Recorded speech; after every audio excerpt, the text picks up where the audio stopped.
Praise Lord. ദൈവത്തിൻ്റെ പരിശുദ്ധമായ നാമം വാഴ്ത്തപ്പെടുമാറാകട്ടെ. നാം ഒരുമിച്ച് ദൈവസന്നിധിയിലായിരിക്കാൻ കർത്താവ് ഇന്നും ഇടയാക്കിയതോർത്ത് ഞാൻ ദൈവത്തെ സ്തുതിക്കുന്നു, സ്തോത്രം ചെയ്യുന്നു. ഉൽപ്പത്തി പുസ്തകം 24-ാം അധ്യായം, ജെനസിസ് ചാപ്റ്റർ 24 ഇന്നലെ നാം ചിന്തിച്ചു തുടങ്ങി. അതിനകത്ത് അബ്രഹാമിനെ ദൈവം സകലത്തിലും അനുഗ്രഹിച്ചിരുന്നു. തൻ്റെ ജീവിതത്തിൻ്റെ എല്ലാ മേഖലയിലും താൻ ബഹുസമ്പന്നനായിരുന്നു എന്ന്, ആത്മാവിലും മനസ്സിലും ശരീരത്തിലും ഫിസിക്കൽ റലമിലും സ്പിരിച്വൽ റലമിലും ഒരുപോലെ താൻ സമ്പന്നനായിരുന്നു എന്നുള്ളത് നാം ഇന്നലെ ചിന്തിക്കുകയായിരുന്നു.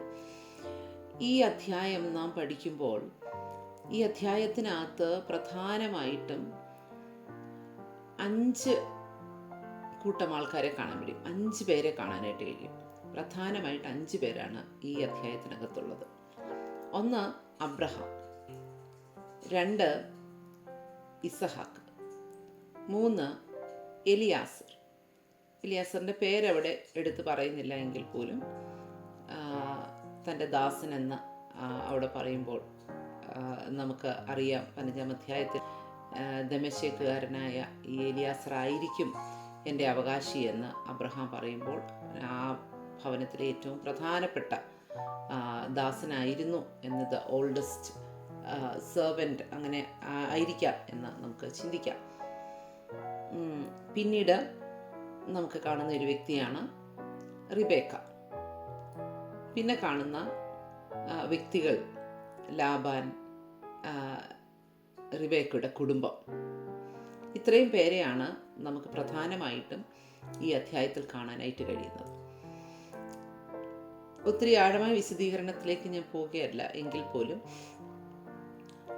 നാം വളരെ ശ്രദ്ധിച്ചു പഠിച്ചാൽ ഇവിടെ അബ്രഹാം പിതാവായ ദൈവത്തിൻ്റെ സ്ഥാനത്തും, ഇസഹാക്ക് യേശു ക്രിസ്തുവിൻ്റെ സ്ഥാനത്തും, ദാസനാകുന്ന എലിയാസർ പരിശുദ്ധാത്മാവിൻ്റെ സ്ഥാനത്തും, റിബേക്ക ദൈവസഭയുടെ സ്ഥാനത്തും, ലാബാനും കുടുംബത്തിലുള്ളവരും ലോകത്തിൻ്റെ സ്ഥാനത്തും നിൽക്കുന്നത് നമുക്ക് പഠിക്കാനായിട്ട് കഴിയും.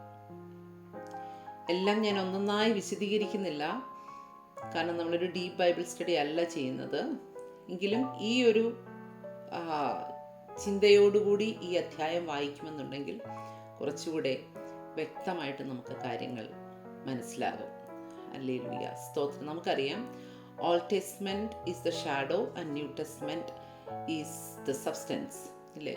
ഓൾഡ് ടെസ്റ്റ്മെന്റ് നിഴലും പുതിയ നിയമം പൊരുളുമായിട്ടാണ് നിൽക്കുന്നത്. അപ്പോൾ പഴയ നിയമത്തിലെ ധാരാളം കാര്യങ്ങൾ നമുക്ക്, ഓൾമോസ്റ്റ് എല്ലാ കാര്യങ്ങളും തന്നെ പുതിയ നിയമത്തിൽ പൊരുളായിട്ട് വന്ന് നിൽക്കുന്നതാണ്. അല്ലെങ്കിൽ നാം പുതിയ നിയമം പഠിക്കുമ്പോൾ ഇതിൻ്റെ എല്ലാം നിഴലുകൾ പഴയ നിയമത്തിൽ നമുക്ക്, ഷാഡോ നമുക്ക് അവിടെ കാണുവാനായിട്ട് കഴിയും. അപ്പോൾ ഇവിടെ അബ്രഹാമിനെ ഒന്ന് ശ്രദ്ധിച്ച് നോക്കിക്കേ. ചെറുപ്പക്കാർ വളരെ ശ്രദ്ധിക്കേണ്ടുന്ന ഒരു കാര്യം നമുക്ക് അവിടെ കാണുവാനായിട്ട് കഴിയും. ഏദൻ തോട്ടത്തിലും ദൈവമാണ് ഇനിഷ്യേറ്റീവ് എടുക്കുന്നത്. മനുഷ്യൻ ഏകനായിരിക്കുന്നത് നന്നല്ലെന്ന് തോന്നിയത് ആദമിനല്ല, ദൈവത്തിനാണ് തോന്നിയത്. എന്നിട്ടാണ് ദൈവം തനിക്കൊരു കൂട്ടാളിയെ ഒരുക്കുന്നത്. ഇവിടെയും ഇസഹാക്ക് ഏകനായിട്ടിരിക്കുന്നത് നന്നല്ല, അല്ലെങ്കിൽ ഇസഹാക്കിനൊരു കൂട്ടാളിയെ വേണം എന്നുള്ളത് ഇസഹാക്കല്ല ഇനിഷ്യേറ്റീവ് എടുത്ത് ആ കാര്യം പറയുന്നത്. പകരം അബ്രഹാമാണ് ആ കാര്യത്തിന് ഇനിഷ്യേറ്റീവ് എടുക്കുന്നത്. ഞാൻ പലപ്പോഴും ചെറുപ്പക്കാരോട് സംസാരിക്കുമ്പോൾ ഇങ്ങനെ പറയാറുണ്ട്, സ്വന്തമായിട്ട് പോയി ഇഷ്ടം പോലെ ആരെയെങ്കിലും ഒക്കെ കണ്ടുപിടിച്ചുകൊണ്ട് വരരുത്. കാരണം ദൈവം അത് ചിന്തിക്കുന്നതിന് മുമ്പ്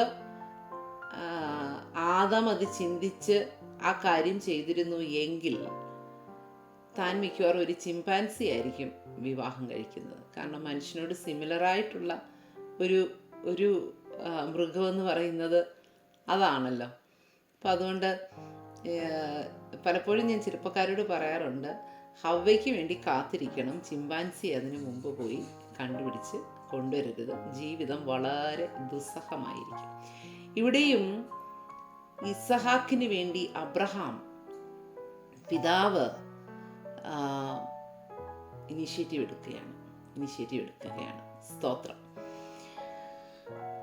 ഇനി ഈ അബ്രഹാമിൻ്റെ ഒരു ഉറപ്പ് നിങ്ങളൊന്ന് നോക്കിക്കേ. 7-ാം വാക്യത്തിൽ തൻ്റെ ദാസനോട് സംസാരിക്കുമ്പോൾ ഹി ന്യൂ ഹിസ് ഗോഡ്, അവനവൻ്റെ ദൈവത്തെ വളരെ നന്നായിട്ട് അറിയാമായിരുന്നു. പറയുകയാണ്, എൻ്റെ പിതൃഭവനത്തിൽ നിന്നും ജന്മദേശത്തിൽ നിന്നും എന്നെ കൊണ്ടുവന്നവൻ, എന്നോട് അരുളി ചെയ്തവൻ, നിന്റെ സന്തതിക്ക് ഞാൻ ഈ ദേശം കൊടുക്കുമെന്ന് എന്നോട് സത്യം ചെയ്തവനുമായി സ്വർഗത്തിൻ്റെ ദൈവമായ യഹോവ എൻ്റെ മകന് വേണ്ടി, ഹല്ലേലൂയ, സ്തോത്രം, ഒരു ഭാര്യയെ കൊണ്ടുവരാൻ തക്കോണം നിനക്ക് മുമ്പായി തൻ്റെ ദൂതനെ അയക്കും. എന്താ ഒരു കോൺഫിഡൻസ്, എന്തൊരു കോൺഫിഡൻസ്! നമുക്ക് നമ്മുടെ ദൈവത്തെക്കുറിച്ച് ഇങ്ങനെയൊരു ഉറപ്പുണ്ടോ? എന്നെ വിളിച്ച ദൈവം വിശ്വസ്തനാണ്.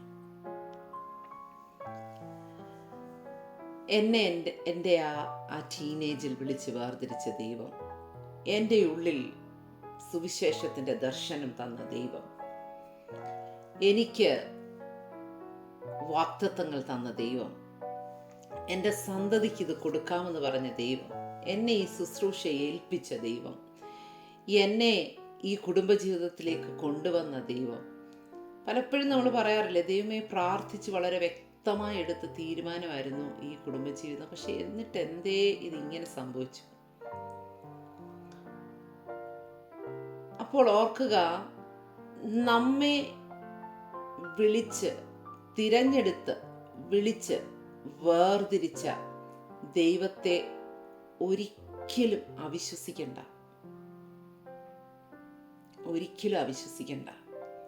ആ ദൈവം നമുക്ക് വേണ്ടി ദൂതനെ അയക്കേണ്ടിടത്ത് ദൂതനെ അയക്കും. ദൈവം ഇറങ്ങി വരേണ്ടിടത്ത് ദൈവം ഇറങ്ങി വരും. ദൈവം ഉടയ്ക്കേണ്ടതിനെ ഉടയ്ക്കും. ദൈവം തകർക്കേണ്ടതിനെ തകർക്കും. ദൈവം തുറക്കേണ്ടതിനെ തുറക്കും. ദൈവം മനസ്സുകളെ രൂപാന്തരപ്പെടുത്തേണ്ടതിനെ രൂപാന്തരപ്പെടുത്തും. ഈ ഒരു കാര്യം നിങ്ങൾ ഓർത്ത് നോക്കി. ഈ പോയ വഴിക്കെല്ലാം ആ ഒരു favour of God was with Eleazar. Every step he could find it. ഓരോ വഴിയിലും തനിക്കത് അനുഭവിക്കുവാനായിട്ട് കഴിഞ്ഞു. ഹല്ലേലൂയ, സ്തോത്രം. അപ്പോൾ പിതാവായ ദൈവത്തിൻ്റെ സ്ഥാനത്ത് നിന്നുകൊണ്ട് തൻ്റെ മകന് ഒരു മണവാട്ടിയെ അന്വേഷിക്കുന്ന ഒരു അബ്രഹാമിനെ നമുക്ക് കാണുവാനായിട്ട് കഴിയും. ഓക്കെ, രണ്ടാമത് നാം കാണുന്ന വ്യക്തി എലിയാസറാണ്, അല്ലേ? ഐസക് അവിടെ നിൽക്കട്ടെ. എലിയാസറിനെ കുറിച്ച് നമുക്കൊന്ന് ചിന്തിക്കാം. ഈ എലിയാസർ പുറപ്പെട്ടു പോരുമ്പോൾ ഞാൻ ഇന്നലെ ഓർമ്മിപ്പിച്ചതുപോലെ 10-ാം വാക്യം, അനന്തരം ദാസൻ തൻ്റെ യജമാനൻ്റെ ഒട്ടകങ്ങളിൽ 10 ഒട്ടകങ്ങളെയും യജമാനനുള്ള വിവിധമായ വിശേഷ വസ്തുക്കളെയും കൊണ്ട് പുറപ്പെട്ട് മെസൊപ്പൊത്താമിയയിൽ നാഹോരിൻ്റെ പട്ടണത്തിൽ ചെന്നു. ഹല്ലേലൂയ, സ്തോത്രം. പിതാവിനുള്ളതിൽ നിന്നെടുത്ത് നമുക്ക് തരാൻ കഴിയുന്ന ഒരു പരിശുദ്ധാത്മാവ്. ഇനിയും ആർക്കും അബ്രഹാമിൻ്റെ ഹൃദയത്തിൽ ഇസഹാക്കിൻ്റെ മണവാട്ടിയെക്കുറിച്ചുള്ള കാഴ്ചപ്പാട് മനസ്സിലായില്ലെങ്കിലും എലിയാസറിന് നന്നായി അത് മനസ്സിലാകും. നന്നായി അറിയാം എന്താണ് അബ്രഹാം ചിന്തിച്ചിരിക്കുന്നത്, എങ്ങനെയുള്ള ഒരാളിനെയാണ് തൻ്റെ മകന് വേണ്ടി വേണ്ടത്. അപ്പോൾ പിതാവിൻ്റെ ഹൃദയത്തെ നന്നായി അറിഞ്ഞ് അതിനനുസരിച്ച് നമുക്ക് വേണ്ടി പക്ഷപാതം ചെയ്യുന്ന, നമ്മെ അതിലേക്ക് ആ പിതാവിൻ്റെ പൂർണ്ണ ഹിതത്തിലേക്ക് നടത്തുന്ന ഒരു പരിശുദ്ധാത്മാവിനെ നമുക്ക് പരിചയമുണ്ട്. ഹല്ലേലൂയ, സ്തോത്രം. ഇനി ഈ എലിയാസർ ചെയ്യുന്ന മറ്റൊരു കാര്യം എന്താണ്? വാസ്തവത്തിൽ ദൈവം റിബേക്കയെ കണ്ടെത്തി റിബേക്കയെ തിരഞ്ഞെടുത്ത് വെച്ചിട്ടുണ്ട്.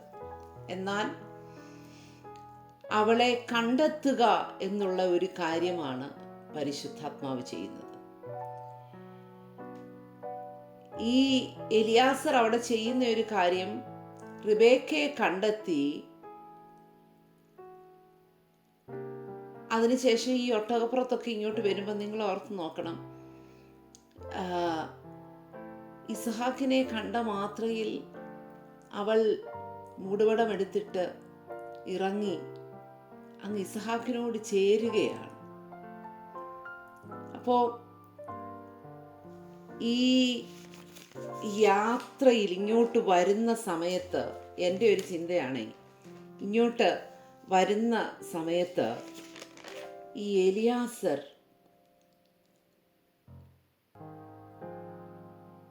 ഈ 61, 62, 63 വാക്യങ്ങളൊക്കെ ഒന്ന് ശ്രദ്ധിച്ച്. 64 വാക്യം, റിബേക്കയും തലപൊക്കി ഇസ്ഹാക്കിനെ കണ്ടിട്ട് ഒട്ടകപ്പുറത്തു നിന്നിറങ്ങി. അപ്പോൾ തന്നെ ആലോചിക്കുക, അവൾക്ക് മനസ്സിലായി ഇതാണ് ഇസ്ഹാക്ക്. അവളൊന്ന് കൺഫേം ചെയ്യുന്നുണ്ട്, എങ്കിൽ പോലും അവൾക്ക് മനസ്സിലായി ഇതാണ് ഇസ്ഹാക്ക്. നമുക്ക് നമ്മുടെ ആത്മമണവാളനെ കുറിച്ചുള്ള അറിവുകൾ എങ്ങനെ ഇരിക്കും എന്നൊക്കെയുള്ളത് വ്യക്തമായി നമുക്ക് മനസ്സിലാക്കി തരുന്ന ഈ യാത്രയുടെ നടുവിൽ നമ്മുടെ ആത്മമണവാളനെ കുറിച്ചുള്ള കാര്യങ്ങൾ പറഞ്ഞ് പറഞ്ഞ് പറഞ്ഞ് പറഞ്ഞ് എൻ്റെ ഒരു ചിന്തയാ, പോരുന്ന വഴിക്ക് ഇസ്ഹാക്കിനെ കണ്ടാൽ ഇങ്ങനെ ഇരിക്കും, അവൻ ഇങ്ങനെയാണ് നടക്കുന്നത്, അവൻ ഇത്തരത്തിലാണ് വസ്ത്രധാരണം ചെയ്യുന്നത്, അവൻ്റെ നിറം ഇങ്ങനെയാണ്, ഇതൊക്കെ പറഞ്ഞു കൊടുത്ത് കാണുമെന്നാണ് എൻ്റെ ഒരു ചിന്ത. അതുകൊണ്ടാണല്ലോ ഇസ്ഹാക്കിനെ എത്രയോ പേര് ഈ യാത്രയുടെ ഇടയിൽ അവർ കണ്ടു കാണും. പക്ഷെ ഇസ്ഹാക്കിനെ കണ്ട മാത്രയിൽ അവൾ ഒട്ടകപ്പുറത്ത് നിന്ന് ഇറങ്ങുകയാണ്. എലിയാസിനോടൊന്ന് കൺഫേം ചെയ്യുന്നുണ്ട്, ഇതാരാണെന്ന് കൺഫേം ചെയ്യുന്നു. എങ്കിൽ പോലും ഹല്ലേലൂയ, ആ ഇസ്ഹാക്കിനെ കണ്ട മാത്രയിൽ അവനെ മനസ്സിലാകത്തക്ക വിധത്തിൽ റിബേക്കയാകുന്ന സഭയെ ഒരുക്കിയെടുക്കുന്ന ഒരു എലിയാസറിനെ നമുക്കവിടെ കാണാനായിട്ട് കഴിയും. ഇനിയും ഇവളെ കണ്ട് എത്തുന്ന ആ സമയത്ത് നിങ്ങളൊന്ന് ശ്രദ്ധിച്ചു നോക്കിക്കേ.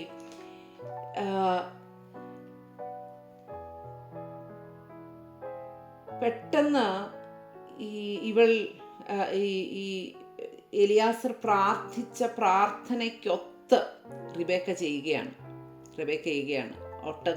ഒട്ടകങ്ങൾക്കും കൂടെ വെള്ളം കോരിക്കൊടുക്കുന്ന ഒരു റിബേക്കയെ നമുക്കവിടെ കാണുവാനായിട്ട് കഴിയും. അപ്പോൾ ഇവളെ കണ്ടെത്തിയ ഉടനെ തന്നെ 22 വാക്യങ്ങൾ, ഒട്ടകങ്ങൾ കുടിച്ച് തീർന്നപ്പോൾ അവൻ 1/2 ശേക്കൽ തൂക്കമുള്ള ഒരു പൊന്മുക്കുത്തിയും അവളുടെ കൈക്കിടുവാൻ 10 ശേക്കൽ തൂക്കമുള്ള 2 പൊൻവളയും എടുത്ത് അവളോട്, ഹല്ലേലൂയ, സ്തോത്രം.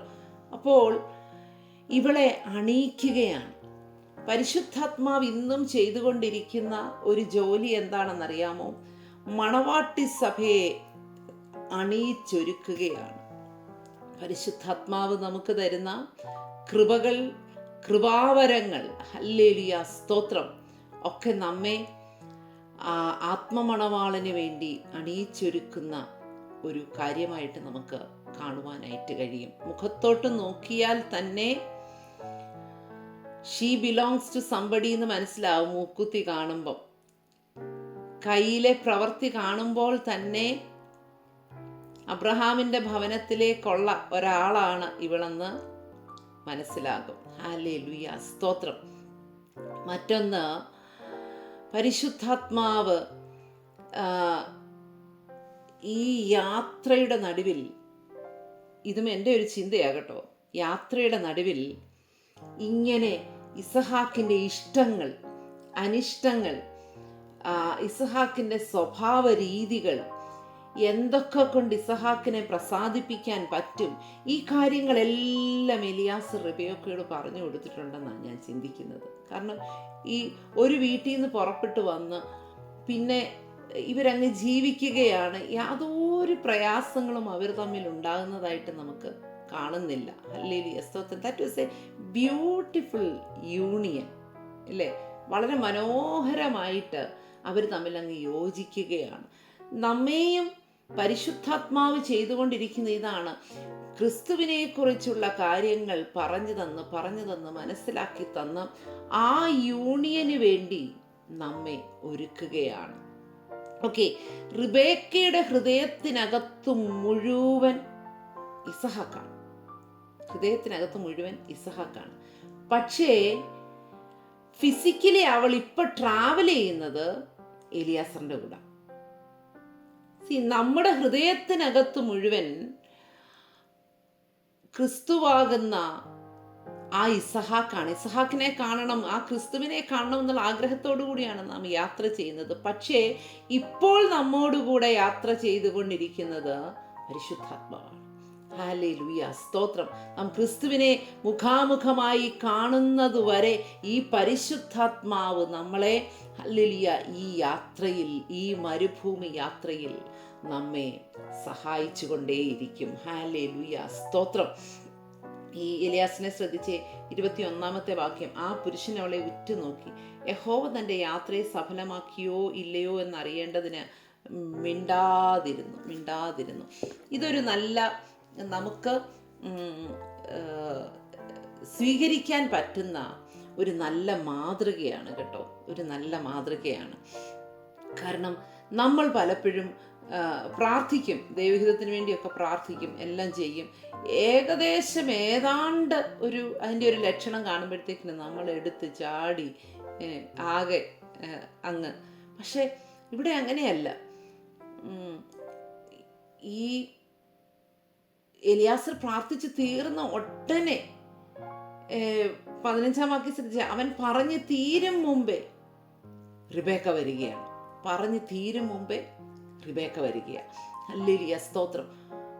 അവൻ എന്ത് പ്രാർത്ഥിച്ചോ അതുപോലെ തന്നെ ഇവൾ പറയുകയാണ്. ഞാൻ അതുകൊണ്ടാണ് പറഞ്ഞത്, ദൈവം ഓൾറെഡി റിബേക്കയെ തിരഞ്ഞെടുത്ത് ആ വഴിക്ക് അയച്ചു കഴിഞ്ഞു. ആ ദേശത്തുള്ള ആ കിണറ്റിൽ തന്നെ ആ സമയത്ത് റിബേക്ക വെള്ളം കോരാൻ വരണം എന്നൊക്കെ നിങ്ങൾ അയച്ചു നോക്കി. ഇതൊരു കോയിൻസിഡൻസ് ആണോ? ഇത് എത്ര മനോഹരമായിട്ടുള്ള ദൈവത്തിൻ്റെ പ്ലാനാണ് എന്ന് ഓർക്കുക. ഹല്ലേലൂയ, സ്തോത്രം. ഈ ദിവസങ്ങളിൽ നാമും പ്രാർത്ഥിക്കുന്ന ചില വിഷയങ്ങൾക്ക് വ്യക്തമായ തെളിവുകളോടുകൂടി നമുക്ക് മറുപടി തരാൻ കഴിയുന്ന, ഹല്ലേലൂയ, സ്തോത്രം, ഒരു ദൈവത്തെയാണ് നാം സേവിക്കുന്നത് എന്ന് മറന്നു പോകണ്ട. ഹല്ലേലൂയ, സ്തോത്രം. God is going to answer us in a beautiful way. Beyond നമ്മുടെ ചിന്തയ്ക്കപ്പുറമായിട്ട്, ഹല്ലേലൂയ, വ്യക്തതയോടുകൂടെ നമുക്ക് മറുപടി തരാൻ കഴിയുന്ന ഒരു ദൈവമുണ്ട്. ദൈവം ഈ ദിവസങ്ങളിൽ അങ്ങനെ നമ്മോട് ഇടപെടും. നമുക്ക് അങ്ങനെ ഒരു മറുപടി ദൈവത്തിൽ നിന്ന് പ്രതീക്ഷിക്കാം. ഹല്ലേലൂയ, സ്തോത്രം. ഇവിടെ 26 വാക്യത്തിൽ പറയുന്ന, ആ പുരുഷൻ കുനിഞ്ഞ് യഹോവയെ നമസ്കരിച്ചു. ഹല്ലേലൂയ, സ്തോത്രം. പെട്ടെന്ന് he's thanking God. He's full of thankfulness and gratitude. ഇപ്പം അബ്രഹാമിൻ്റെ വീട്ടിലെ ദാസനാണ്, പക്ഷേ അവൻ യഹോവയെ നമസ്കരിക്കുകയാണ്. എന്നുവെച്ചാൽ അവൻ്റെ വീട്ടിലെ ഒരു ദാസൻ പോലും ആ യഹോവയെ നമസ്കരിക്കുന്ന വിധത്തിൽ അബ്രഹാമിൻ്റെ ദൈവത്തെ ഫോളോ ചെയ്യുന്ന ഒരവസ്ഥ. നമുക്ക് ദൈവത്തോട് പ്രാർത്ഥിക്കാം, കർത്താവേ, ഹല്ലേലൂയ, സ്തോത്രം. ഞങ്ങളുടെ വീട്ടിലുള്ള കുഞ്ഞു കുട്ടി, ആബാലവൃദ്ധം, എല്ലാവരും, ഹല്ലേലൂയ, സ്തോത്രം, ഞാൻ അറിഞ്ഞ ഈ ദൈവത്തെ, ഹല്ലേലൂയ, സ്തോത്രം, അതുപോലെ പിൻപറ്റുവാൻ ദൈവമേ ഇടയാക്കുമാറാകണമേ. എന്നേക്കാൾ, ഹല്ലേലൂയ, സ്തോത്രം, ആഴമായ ഒരു ബന്ധത്തിലേക്ക് അവരെ അങ്ങ് കൊണ്ടുവരുമാറാകണമേ എന്ന് നമുക്ക് പ്രാർത്ഥിക്കാം. ഓക്കെ, ഇത് കഴിഞ്ഞിട്ട് വളരെ മച്ചുവേർഡായിട്ടാണ് എലിയാസർ ബിഹേവ് ചെയ്യുന്നത് കേട്ടോ. 33 വാക്യത്തിൽ, 32 വാക്യത്തിൽ നമുക്കറിയാം, അവനവിടെ ചെന്നു. 31 വാക്യത്തിൽ അവനവിടെ ചെന്ന് കഴിഞ്ഞിട്ട് അകത്തു വരിക എന്ന് പറഞ്ഞ് ലാബാൻ വന്ന് ക്ഷണിക്കുന്നത് വരെ താൻ അവിടെ നിൽക്കുകയാണ്.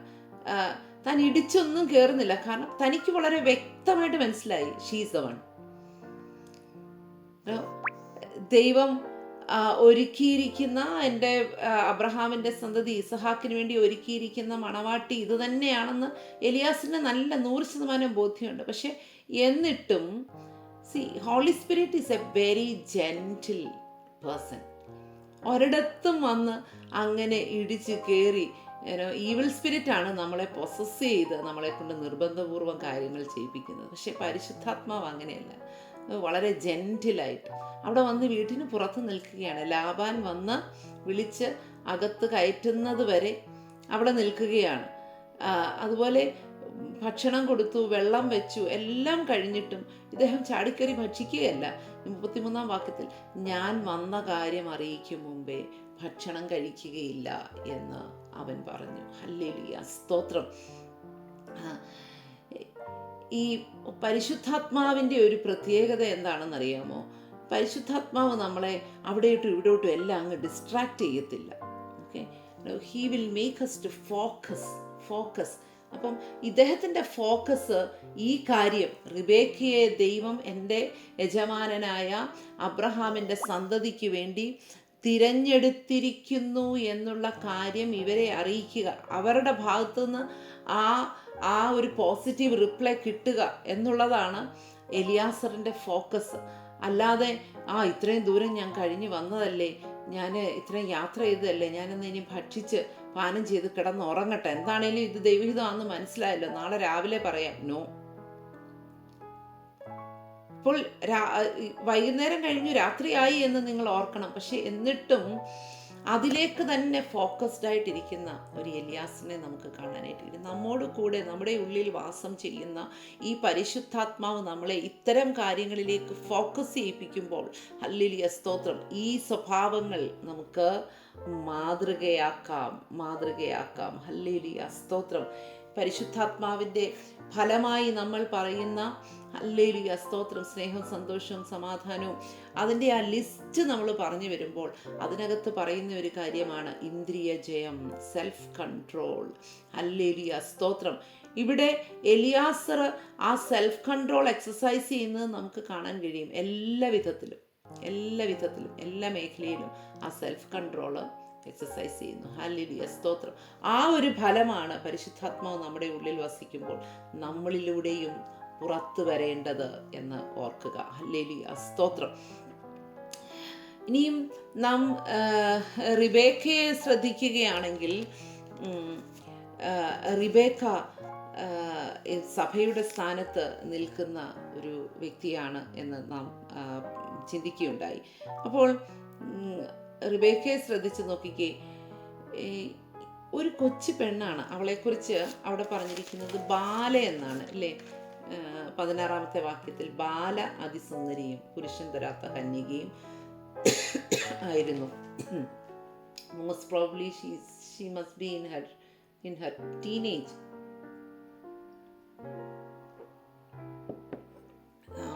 ആയിരിക്കണം. എന്താണേലും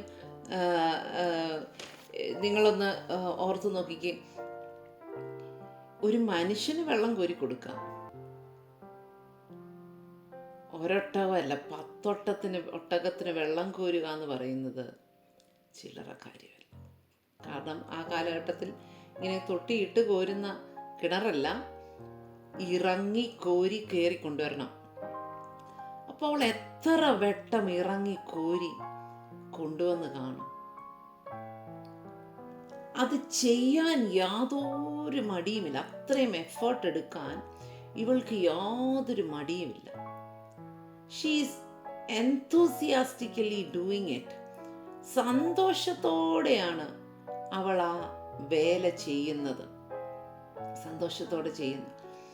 നിങ്ങൾ ഒരിക്കലെങ്കിലും ഓർക്കുന്നുണ്ടോ, ഇവൾ ഇത്രയും അത്യധ്വാനം ചെയ്യുമ്പോൾ വാസ്തവത്തിൽ അവളുടെ ആ ബ്യൂട്ടിഫുൾ ആയിട്ടുള്ള ഫ്യൂച്ചറിലേക്ക് സ്റ്റെപ്പിൻ ചെയ്യുകയാണെന്ന്. അവളുടെ മനോഹരമായിട്ടുള്ള ഭാവിയിലേക്ക് അവൾ വാസ്തവത്തിൽ കാലെടുത്ത് വയ്ക്കുകയായിരുന്നു. ദൈവമക്കളെ, ഈ ദിവസങ്ങളിൽ നാം ദൈവത്തിനു വേണ്ടി എടുക്കുന്ന എഫേർട്ടുകൾ, ദൈവവേലയ്ക്കായി ചിലവാക്കുന്ന സമയം, അല്ലെങ്കിൽ ചിലവാക്കുന്ന പണം, ചിലവാക്കുന്ന ആരോഗ്യം, ഇതൊന്നും വൃഥാവല്ല. ഹല്ലേലൂയ, സ്തോത്രം. അതുകൊണ്ട് ഈ ദിവസങ്ങളിൽ സന്തോഷത്തോടെ, ഉദാസീനതയോടെ കർത്താവിൻ്റെ വേല ചെയ്യുന്നവൻ ശപിക്കപ്പെട്ടവൻ എന്ന വചനം നമ്മളെ ഓർമ്മിപ്പിക്കുന്നത്. അതുകൊണ്ട് ഈ ദിവസങ്ങളിൽ ഉദാസീനതയോടെയല്ല, പ്രാർത്ഥിച്ചാൽ ഉത്സാഹത്തോടെ. ഹല്ലേലൂയ, സ്തോത്രം. ഉത്സാഹത്തെക്കുറിച്ച് നമ്മൾ ഒരു സീരീസ് ആയിട്ട് നമ്മൾ ചിന്തിച്ചതാ അല്ലേ? ഓർമ്മയുണ്ടെന്ന് ഞാൻ കരുതുകയാണ്. ഹല്ലേലൂയ, സ്തോത്രം. അപ്പോൾ ഉത്സാഹത്തോടെ, മടുപ്പില്ലാതെ, എരിവോടെ നമുക്ക് ഈ ദിവസങ്ങളിൽ കർത്താവിനെ സേവിക്കാം. ഒരു പ്രതിഫലവും ഇച്ഛിച്ചല്ല റിബേക്ക ഇത് ചെയ്യുന്നത്, പക്ഷെ അവൾക്ക് പ്രതിഫലം കിട്ടി. നാമും ഈ കർത്താവിന് വേണ്ടി എന്തെങ്കിലും ചെയ്യുമ്പോൾ ഒരു പ്രതിഫലവും ഇച്ഛിക്കണ്ട. ഞാൻ പ്രാർത്ഥിച്ചാൽ എനിക്ക് ഇങ്ങനെ കിട്ടും, അല്ലെങ്കിൽ ഞാൻ ഉപവസിച്ചാൽ ഇങ്ങനെ ആയിരിക്കും, ഞാൻ കർത്താവിൻ്റെ വേല ചെയ്താൽ എനിക്കിങ്ങനെ, അതൊന്നും ചിന്തിക്കണ്ട. പ്രതിഫലം നോക്കണ്ട, പ്രതിഫലത്തെക്കുറിച്ച് ചിന്തിക്കുകയും വേണ്ട. പക്ഷേ നമ്മൾ ചെയ്തു തീരുമ്പോൾ, ഹല്ലേലൂയ, സ്തോത്രം, മുതൽ നമുക്ക് പ്രതിഫലം ഒരുക്കി വെച്ചിട്ട്, അത് ഒന്നാലോചിച്ച് നോക്കിക്കേ. അവൾക്ക് അവിടെ വെച്ച് മുക്കൂത്തിയും പൊന്മളയും കിട്ടി. പിന്നീട് നിശ്ചയമായിട്ടും എടുത്തുകൊണ്ട് വന്ന വിശേഷ സാധനങ്ങളിൽ അവൾക്കുണ്ടായിരുന്ന വസ്ത്രം, കാര്യങ്ങൾ എല്ലാം കൊടുത്തിട്ടുണ്ടാവണം. ഹല്ലേലൂയ. അത് കഴിഞ്ഞ് യാത്രയിലുടനീളം വേണ്ടുന്നത് മുഴുവൻ എലിയാസർ ഒരുക്കി കേട്ടോ. റിബേക്ക ആ യാത്രയ്ക്ക് വേണ്ടുന്ന ഒന്നിനു വേണ്ടിയും ഭാരപ്പെടേണ്ടി വന്നില്ല. ഇസഹാക്കിൻ്റെ അടുക്കൽ എത്തുന്നത് വരെ അവൾക്ക് കുടിക്കാനും കഴിക്കാനും, ഇടയ്ക്കിടയ്ക്ക് എവിടെയെങ്കിലും രാത്രിയിൽ തങ്ങിയെങ്കിൽ കൂടാരത്തിനും ഒന്നിനും അവൾ ഭാരപ്പെടേണ്ടി വന്നില്ല. സഞ്ചരിക്കാൻ ഒട്ടകത്തെയും, ഹല്ലേലൂയ, സ്തോത്രം, അവളെ അസിസ്റ്റ് ചെയ്യുവാൻ വേണ്ടുന്ന ആൾക്കാരെയും എല്ലാം ആൾക്കാരൊക്കെ കൂടെ ഉണ്ടായിരുന്നു. എലിയാസർ തന്നെ അല്ലായിരുന്നു എന്നുള്ളതിൻ്റെ തെളിവുകൾ, ഹല്ലേലൂയ, സ്തോത്രം, നമുക്കവിടെ കാണാനായിട്ട് കഴിയും. 32-ാം വാക്യത്തിൽ, അങ്ങനെ ആ പുരുഷൻ വീട്ടിൽ ചെന്നു, അവൻ ഒട്ടകങ്ങളെ കോപ്പഴിപ്പിച്ച് ഒട്ടകങ്ങൾക്ക് വൈക്കോലും തീനും അവനും കൂടെയുള്ളവർക്കും കാല് കഴുകാൻ വെള്ളവും കൊടുത്തു. അവൻ മുമ്പിൽ ഭക്ഷണവും വെച്ചു. ഹല്ലേലൂയ, സ്തോത്രം. അപ്പോൾ തനിയായിരുന്നില്ല ആ യാത്ര ചെയ്തത്. ഹല്ലേലൂയ, സ്തോത്രം, സ്തോത്രം. കൂട്ടത്തിൽ ആൾക്കാരുണ്ടായിരുന്നു. ആ റിബേക്കയെ അവരെന്താണെങ്കിലും അസിസ്റ്റ് ചെയ്തിട്ടുണ്ട്, പ്രൊട്ടക്റ്റ് ചെയ്ത്. മരുഭൂമിയിലെ യാത്രയിൽ അതിസുന്ദരിയായിട്ടുള്ള ഒരു പെൺകുട്ടിയെയും കൊണ്ട് യാത്ര ചെയ്തു വരുമ്പോൾ, ഹല്ലേലൂയ, പതിയിരിക്കുന്ന ഒത്തിരി അപകടങ്ങളുണ്ട്. പക്ഷെ ഒരു അപകടത്തിലും പെടാതെ അവളെ സൂക്ഷിച്ച് പൊതിഞ്ഞ് ഇസഹാക്കിൻ്റെ അടുക്കൽ കൊണ്ടുവന്ന് എത്തിച്ച എലിയാസറിനെയും കുട്ടനെയും കാണാൻ കഴിയും. നമ്മെയും ഇതുപോലെ കൊണ്ടുവന്ന് എത്തിക്കുന്ന ഒരു ദൈവമുണ്ട് എന്ന് ഓർക്കുക. പരിശുദ്ധാത്മാവ് നമ്മോട് ഒപ്പമുണ്ട്. ഹല്ലേലൂയ, സ്തോത്രം. മുമ്പേ ഞാൻ ഓർമ്മിപ്പിച്ചതുപോലെ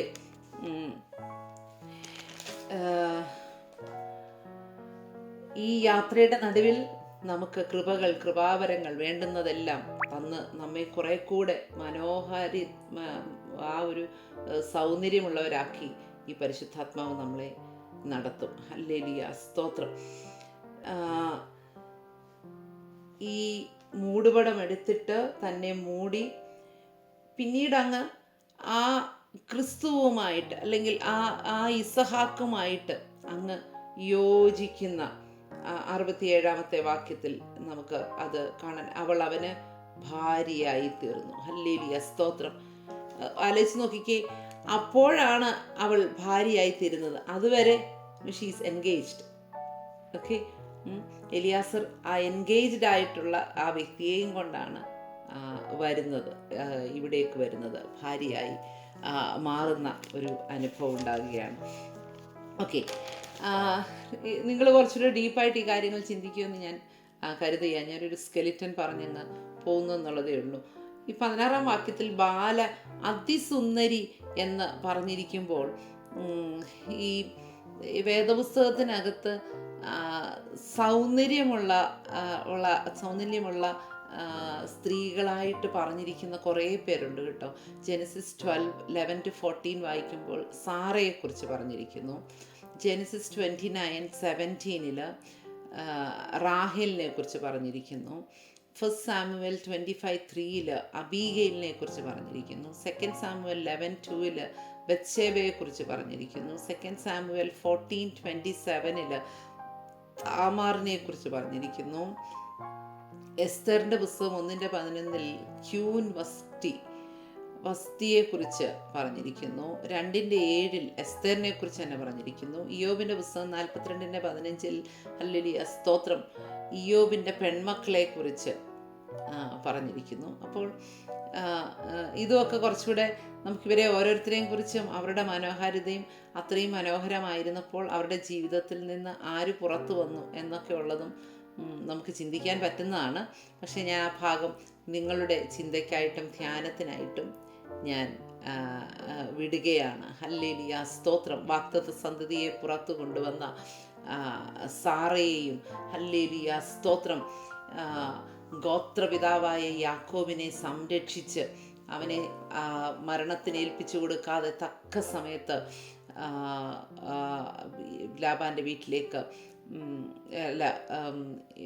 ഈ ഇസ്രായേൽ ഗ്രഹം പണിത ഈ റാഹേലിനെയും പിന്നീട് അതിനു മുമ്പ് യാക്കോബിനെ സംരക്ഷിച്ച റിബേക്കയെയും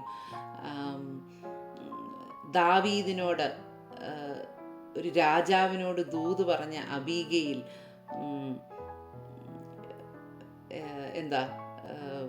പിന്നീട് നമ്മൾ കാണുന്ന ശലോമോനെ പ്രസവിച്ചെടുത്ത ബത്ശേബയെയും വംശാവലിക്കകത്ത് കയറിയ താമാറിനെയും ഒക്കെ നമുക്ക് കാണാനായിട്ട് കഴിയും. ഞാൻ അതിൻ്റെ വിശദീകരണത്തിലേക്ക് ഞാൻ പോകുന്നില്ല. ഞാൻ ഇങ്ങനെയൊരു ഐഡിയ പറഞ്ഞതേ ഉള്ളൂ, നിങ്ങൾക്കത് ചിന്തിക്കാം. ഓക്കെ, അപ്പോൾ ഇവിടെ വന്ന ഇസഹാക്ക് യേശു ക്രിസ്തുവിൻ്റെ നിഴലാണെന്നുള്ളത് പല പ്രാവശ്യം ഞാൻ പറഞ്ഞു. പ്രത്യേകിച്ച് 22-ാം അധ്യായം പറഞ്ഞപ്പോൾ അതിനെക്കുറിച്ച് ഞാൻ വിശദീകരിച്ചതാണ്. ക്രിസ്തുവിൻ്റെ നിഴലായി നിൽക്കുന്ന ഒരു വ്യക്തിയാണ് ഇസഹാക്ക് എന്നുള്ളത്. ഞാൻ കുറച്ചുകൂടെ ആഴമായിട്ട് അതിലേക്ക് പോകുന്നില്ല. നമുക്കും നിങ്ങൾ ഒന്ന് നോക്കിക്കേ, ഒരു വെളിം പ്രദേശത്ത് വെച്ചാണ് ഇസഹാക്കും റിബേക്കയും തമ്മിൽ കണ്ടുമുട്ടുന്നത്. നാമും ഇതുപോലെ ഒരു വെളിം പ്രദേശത്ത് വെച്ച് നമ്മുടെ ആത്മമണവാളനെ നേരിട്ട് കാണും. അയേറയിൽ. ഹല്ലേലൂയ സ്തോത്രം സ്തോത്രം സ്തോത്രം. നമുക്ക് ആ ഒരു വലിയ പ്രത്യാശ കൊണ്ട് നമ്മുടെ ഉള്ളം നിറഞ്ഞിരിക്കണം. ഇസാക്ക് ധ്യാനിക്കാനായിട്ട് പോയില്ലേ? യേശുവും പല സ്ഥലങ്ങളിലേക്ക് ഈ ഭൂമിയിലായിരുന്നപ്പോൾ സോളിറ്ററി പ്ലേസസിലേക്ക് പോയി പ്രാർത്ഥിക്കുന്നത്, ധ്യാനിക്കുന്നതൊക്കെ നമുക്ക് പഠിക്കാൻ കഴിയും. ഹല്ലേലൂയ സ്തോത്രം. യാഗപീഠത്തിലേക്ക് വില്ലിംഗ് ആയിട്ട് കയറിക്കൊടുത്ത ഒരു വ്യക്തിയാണ് ഇസഹാക്ക്. അതൊക്കെ യേശു ക്രിസ്തുവിനെ നിഴലിക്കുന്നു എന്ന് ഓർക്കുക. ഇനി ഇവർ തമ്മിൽ അങ്ങ് യോജിക്കുന്ന ആ ഒരു അനുഭവം നിങ്ങൾ ഓർത്ത് നോക്കിക്കേ. വാസ്തവത്തിൽ റിബേക്കയും ഇസഹാക്കും തമ്മിൽ റിബേക്ക അവളുടെ മനസ്സുകൊണ്ട് ഓൾറെഡി ഈ ഇസഹാക്കിനെ വിവാഹം കഴിച്ചു കഴിഞ്ഞു. ഈ എലിയാസർ വന്നു കണ്ടു, ഇതെല്ലാം പറഞ്ഞപ്പോഴത്തേക്കിനും അവളുടെ മനസ്സ് മുഴുവൻ ഇപ്പോൾ she was already United with Isaac when she started her journey itself. അപ്പം ആ റിയൽ യൂണിയൻ മാത്രമാണ് ഈ വെളിം പ്രദേശത്ത് വെച്ച് നടക്കുന്നത്. ഹല്ലേലൂയ സ്തോത്രം.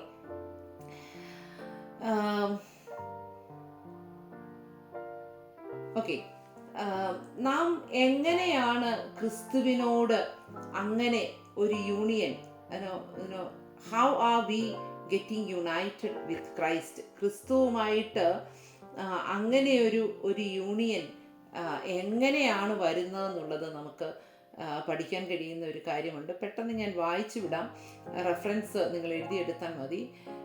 V get united with Christ through his crucifixion. ക്രൂശീകരണത്തിലൂടെ നാം ക്രിസ്തുവിനോട് അല്ലെങ്കിൽ ക്രിസ്തുവും സഭയുമായി ഒരുമിച്ച് ചേരുകയാണ്. റോമാലേഖനം 6-ാം അധ്യായത്തിൻ്റെ 6-ാം വാക്യം, ഗലാത്യ ലേഖനം 6-ാം അധ്യായത്തിൻ്റെ 14-ാമത്തെ വാക്യം. ത്രൂ ഹിസ് ഡെത്ത് 6-ാം അധ്യായത്തിൻ്റെ 8-ാം വാക്യം. ത്രൂ ദ ബറിയൽ 6-ാം അധ്യായത്തിൻ്റെ 4-ാം വാക്യം. കൊലോസ്യ ലേഖനം 2-ാം അധ്യായത്തിൻ്റെ 12-ാമത്തെ വാക്യം. ആൻഡ് ത്രൂ ഹിസ് റിസറക്ഷൻ എഫേസ്യ ലേഖനം 2:6, കൊലോസ്യ ലേഖനം 3:1. And through his seating with God, എഫേസ്യ ലേഖനം 2-ാം അധ്യായത്തിൻ്റെ 6-ാം വാക്യം. അപ്പം ഇതിലൂടെ എല്ലാം വാസ്തവത്തിൽ നാം ക്രിസ്തുവുമായിട്ട് യുണൈറ്റഡ് ആവുകയാണ്. ഹല്ലേലൂയ, സ്തോത്രം. ഇത് കുറച്ചുകൂടെ വ്യക്തമായിട്ട് മനസ്സിലാക്കാൻ 1 Corinthians 12:13, 2 Corinthians 11:2 ഈ ഭാഗങ്ങളൊക്കെ വായിക്കുമ്പോൾ നമുക്ക് ഹല്ലേലൂയ, സ്തോത്രം, ക്രിസ്തുവിന് വേണ്ടി നിർമ്മല കന്യകളായിട്ട് ഹല്ലേലൂയ, സ്തോത്രം, നമ്മെ വിവാഹ നിശ്ചയം ചെയ്ത് ഹല്ലേലൂയ, സ്തോത്രം, അവനുമായി ചേരുവാനായിട്ടാണ് നമ്മെ വിളിച്ചിരിക്കുന്നത് എന്നുള്ളത് കുറച്ചുകൂടെ ആഴമായിട്ട് നമുക്കവിടെ പഠിക്കാൻ കഴിയും. ഇനിയും ക്രിസ്തുവും സഭയും ഒന്നിച്ച് ചേരുന്ന കാര്യങ്ങൾ ആഴമായിട്ട് പറഞ്ഞിരിക്കുന്ന ഒരു ഭാഗമാണ് എഫേസ്യ ലേഖനം 5-ാം അധ്യായത്തിൻ്റെ 22 മുതൽ 32 വരെയുള്ള വാക്യങ്ങൾ. ആ 10-11 വാക്യങ്ങൾ ക്രിസ്തുവും സഭയും തമ്മിലുള്ള ആ യൂണിയൻ നമുക്ക് നന്നായിട്ട് മനസ്സിലാക്കുവാൻ കഴിയും. ഹല്ലേലൂയ, ക്രിസ്തു തലയായി, സഭ ശരീരമായി, ഹല്ലേലൂയ, സ്തോത്രം, അപ്പനെയും അമ്മയെയും വിട്ട് ഹല്ലേലൂയ ഭാര്യയോട് പറ്റിച്ചേരുന്ന അനുഭവങ്ങൾ, അതൊക്കെ നമുക്ക് അവിടെ പഠിക്കാൻ കഴിയും. ഇനി ഞാനിതൊന്നും ഇപ്പോൾ വിശദീകരിക്കുന്നില്ല, നമ്മൾ ആ ഭാഗങ്ങളിലേക്ക് പോകും എന്നുള്ളത് കൊണ്ട് ഇപ്പോൾ ഒരു റെഫറൻസ് ഞാൻ നിങ്ങൾക്ക് തന്നതേ ഉള്ളൂ. അതുകൊണ്ട് ആ ഭാഗങ്ങളിലേക്ക് നമ്മൾ ഹല്ലേലൂയ, സ്തോത്രം, ചില മാസങ്ങളോ അല്ലെങ്കിൽ ഒക്കെ കുറേ നാളുകൾ കഴിയുമ്പോൾ നമ്മൾ ഈ കൊരിന്ത്യ ലേഖനത്തിലെ എഫേസ്യ ലേഖനത്തിലുമൊക്കെ എത്തും, കർത്താവിൻ്റെ വരവ് താമസിച്ചാൽ എന്ന് ചിന്തിക്കുന്നു. അങ്ങനെയാണെങ്കിൽ ഹല്ലേലൂയ, സ്തോത്രം, നാം ഇന്നലെയും ഇന്നുമായി ചിന്തിച്ചതുപോലെ ആ ബഹുസമ്പന്നതയോടെ ഈ ഭൂമിയിൽ ജീവിച്ച് ഹല്ലേലൂയ, സ്തോത്രം, എലിയാസറിന് കീഴ്പ്പെട്ട് റിബേക്ക യാത്ര ചെയ്ത് ഇസഹാക്കിനെ കണ്ടുമുട്ടിയതുപോലെ ഹല്ലേലൂയ, സ്തോത്രം, ഈ 67-ാമത്തെ വാക്യത്തിന്റെ അവസാന വാക്യം ഇങ്ങനെ പറയുന്നത്, ഇങ്ങനെ ഇസഹാക്കിന് തന്റെ അമ്മയുടെ മരണദുഃഖം തീർന്നു. ഹല്ലേലൂയ, സ്തോത്രം. ഞാൻ പറയട്ടെ ദൈവമക്കളെ, ഹല്ലേലൂയ, സ്തോത്രം, നമ്മുടെ പ്രസൻസ് ചിലരുടെയൊക്കെ ദുഃഖം തീർക്കും. നമ്മുടെ സാന്നിധ്യം, നമ്മുടെ സ്നേഹം, നമ്മുടെ കരുതൽ,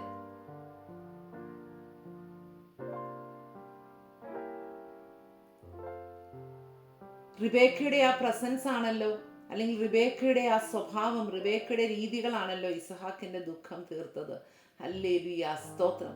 ഈ ദിവസങ്ങളിൽ ഹല്ലേലൂയ, സ്തോത്രം, നമ്മെ ദൈവം കൊണ്ട് വന്നാക്കുന്ന ഇടങ്ങളിൽ ഹല്ലേലൂയ, സ്തോത്രം, അവരുടെയൊക്കെ ദുഃഖം തീർക്കുന്ന മണവാട്ടി സഭയുടെ ഭാഗങ്ങളായി നമുക്ക് ഈ ദിവസങ്ങളിൽ ഇവിടെ നിൽക്കാം. അല്ലേ, ദൈവത്തിൻ്റെ പരിശുദ്ധാത്മാവ് ഈ വചനങ്ങളാൽ നമ്മെ അനുഗ്രഹിക്കുമാറാകട്ടെ. God bless you.